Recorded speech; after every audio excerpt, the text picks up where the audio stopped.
Hey there guys, what's going on? Gale right here. Welcome back to the YouTube channel, and as you guys can see by your screens, we aren't looking at Danmachi Memoria Freeze. No, instead, we are looking at the Danmachi KLAB Gacha game, and we are looking to see some new news about the game because we are looking at KLAB's third quarter presentation material. Now, last time I recorded a video about the Danmachi KLAB Gacha game, we looked at the second quarter presentation material that had dropped in August, and I only found out about the presentation material and started digging in a little bit about 2-3 weeks ago. So it was pretty obvious that we were probably going to get a new presentation material within the next month. I wasn't expecting it at the start of November.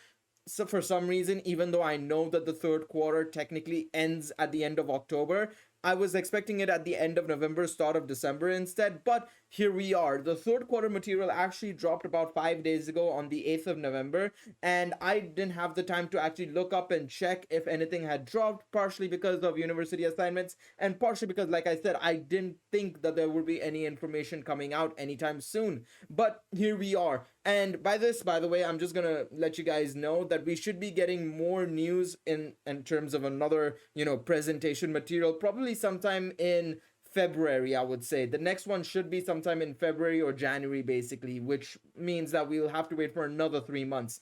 Now, of course, if you guys go on to enjoy this video, smash the like button, subscribe to the channel for more Danmachi Memoria Freeze content, along with the Danmachi KLAB Gacha game content. Whenever we start getting more information and more news, you best believe I'm gonna be on it. So be sure to keep an eye out on the channel for when that happens. And of course, comment down below whatever news I'm gonna give you guys today. Will it change your opinions about how the gacha game is going to be or anything of that sort? I'm curious to see what you guys have to say down below. And has your hype increased since I've told you guys that it was coming? Because I know actually a lot of people actually told me that they didn't even know it was happening. So let me know what you guys think. I'm curious to see if you guys have changed your minds on anything, if you've played another KLAB gacha game and maybe you've realized that, okay, maybe KLAB has some potential with this.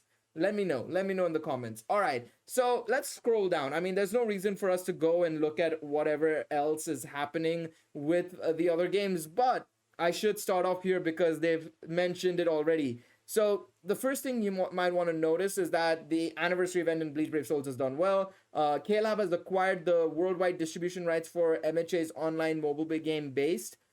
They've co-developed a title with EA, but there is a change in scheme for Danmachi. So let's have a look, see what's exactly going to happen here now. So if we go down, this is all data about what their current games are doing and how they're performing.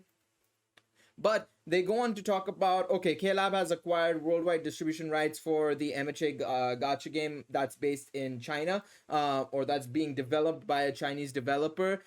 They're working on a sports developed title with EA Sports. It's based on the it's based on the engine that's currently in the Captain Tsubasa Dream Team game, but this is what we're looking for. So the change in scheme for Danmachi, let's go through the entire slide. The project scheme was changed for the TV anime based series game for PC and mobile that the company is developing under a license from the Danmachi 4 Project Production Committee. Is it wrong to try to pick up girls in a dungeon? Now you might be wondering, what does this change in scheme mean? Initially, the project was underway with the publisher KLAB Inc. as a development partner, commissioned by Aiming Inc., who was contracted for development and operation. So Danmachi actually had gone to Aiming Inc.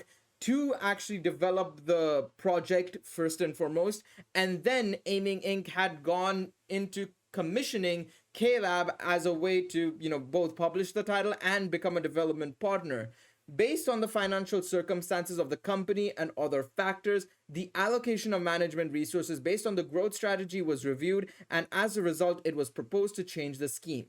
After discussions, the company decided to proceed with the project as a jointly developed title with Aiming Inc. and change the publisher to Aiming Inc. Now, what this basically means is that KLAB is still developing the title alongside Aiming Inc., but the publisher, the worldwide publisher, will now go directly to Aiming Inc. rather than KLAB. So KLAB is not going to have any hand in terms of publishing the title, which means things like, for example, potentially prices for the in-game currency, things like oh, for sure, marketing. Marketing is no longer going to be under KLAB, which is sort of interesting to me because I feel like KLAB has a presence in the global market, right? And I think it would have probably been better if it was still published by KLAB, because Aiming Inc., we've seen the titles that they have had. They've had Dragon Quest, they've had Mushoku Tensei, but they've all been JP based titles. So seeing a worldwide title be published directly by Aiming Inc. is a little bit concerning in that regards, because it shouldn't end up being the same situation as Danmachi Memoria Freeze, where the marketing for the game was a disaster from the start to finish, in all honesty. Like, let's be real. Danmachi's publisher being Crunchyroll at the start was a horrible decision. And then from there, when they transferred back to WFS, the damage was already dealt, so they couldn't do much with it. In my opinion, that's the biggest problem I'm going to have with the game right now, is that I fear that its marketing is going to be subpar initially, because I have faith, at least in KLAB, that they would do a good job, or a decent job at least, based on their work with games like Love Live, Bleach Brave Souls, especially Bleach Brave Souls particularly, I should say, the Captain Tsubasa Gacha games. So for me, I'm a little bit concerned in that regards, right? It's just a case of like, well, at least KLAB has a track record. Aiming Inc. doesn't really have a track record. So a little bit concerned in that regards, but let's see. Let's see. And I might be wrong. Who knows? So obviously they go on to talk about other games that they're making, develop projects and stuff like that. And yeah, as it says here, in terms of the game pipeline list that we saw last week, or I say last week, a couple of weeks ago now, the partnership with Aiming Inc. for PC and mobile online game development is still right, but the distribution is going to be planned by Aiming Inc.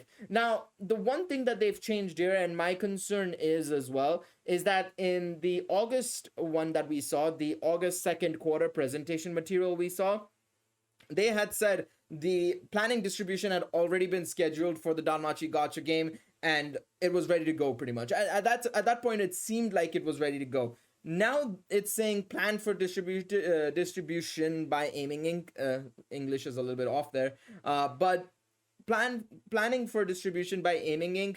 being not confirmed or scheduled is a little bit concerning. I still assume that it will drop from January to March, sometime in that range, purely because of the fact that the fourth season second half is going to be airing then. But I don't know. I'm still a little bit concerned about this. In my opinion, that is my biggest issue, is the marketing side of things. I'm not too worried about the cost of the in-game currency. Of course, that's more so for whales to be concerned. I'm not going to be a whale in the gacha game no matter what happens, to be quite honest. So for me, I'm not too concerned about that. But I am more concerned about the marketing side of things, because in order to make sure your game reaches an audience, especially a franchise that already has a gacha game. I mean, if you look at previous gacha games that have come out for different IPs, look at Dragon Ball, for example. A lot more people play Dokkan Battle because Dokkan Battle is A, more casual, and B, it's a lot more well known because it was the first gacha game versus Dragon Ball Legends. You look at any of the SAO titles, a lot of people still remember Memory Defrag, even though it's the older gacha game and it's shut down now. But obviously we also have War of the Underworld, Variant Showdown, Integral Factor, and nobody remembers those, but they remember Memory Defrag for SAO. You look at Naruto used to have Blazing, and everybody remembers Blazing, even though it's shut down yet again. But nobody remembers the other two gacha games that Naruto has, or at least the other one that Naruto has. I completely forget. It's the one with the map and stuff. And the one where you have to get the jutsus through the gacha system and stuff. I think it's Ninja Voltage. That's the one. So I have a feeling if they didn't nail the marketing, this game could easily go down that route, because a lot of people are attached to Memoria Freeze because of the story it gives, the voice acting, the casual experience you can have with Danmachi Memoria Freeze. I think a lot of those factors are very, very important when it comes to a mobile game, especially. What this game does have going for it, nonetheless, is the fact that it's a PC release. So it having a PC client and being a mobile game at the same time is probably going to reach a wider audience, a broader audience, I should say. I was trying to say broader and I said wider instead, even though it both mean the same thing. But that is my only concern with this game, and all honesty, at this point in time, is just the marketing side of things. The rest of it is very positive. I still believe KLAB and Aiming working together is a good idea. And also just generally the fact that it's releasing on PC, mobile is great. It'll come out in the next couple of months. I think it'll do well. but my concern is the marketing, and I feel like that's going to hurt it a lot. Now, I also decided to have a look at this website, or this Aiming Inc.'s investor relations for 2022, and the for October. It's for the third quarter again. They also confirmed that the next one, I think, is going to happen in February. So expect KLAB'S to be also in February. I couldn't really understand much because I couldn't translate any of it, in all honesty. So if anybody knows Japanese, I'll be leaving the link to it in the description down below. I don't think they mention anything. At least I don't notice anything immediately. That pops out saying, okay, this is Danmachi related. I don't notice anything in particular. So if anybody can understand it and notices that there is something Danmachi related in this slideshow, let me know in the comments. I would be very, very curious to see if you guys have something to say down below in regards to that. But like I said, I think overall I'm still sort of excited about the Danmachi Gacha game. I am a little bit concerned about the marketing perspective. That's my only concern. That's realistically my only concern. But that's it for this video. To be quite honest, it's a bit of a short update video on where it's at. And a little bit of a news dump for you guys to see in terms of what exactly I'm concerned about as well at this point in time with this change. So thank you guys so much for watching this video. If you guys enjoyed this video, smash the like button, subscribe to the channel, and comment down below. Like I said, are you guys concerned a little bit? If you guys managed to translate this, did they say anything about Danmachi on this website? Let me know. Thank you guys so much for watching this video. Once again, appreciate all of y'all for tuning in. It's been Gail Wright signing out. Bye bye, everybody.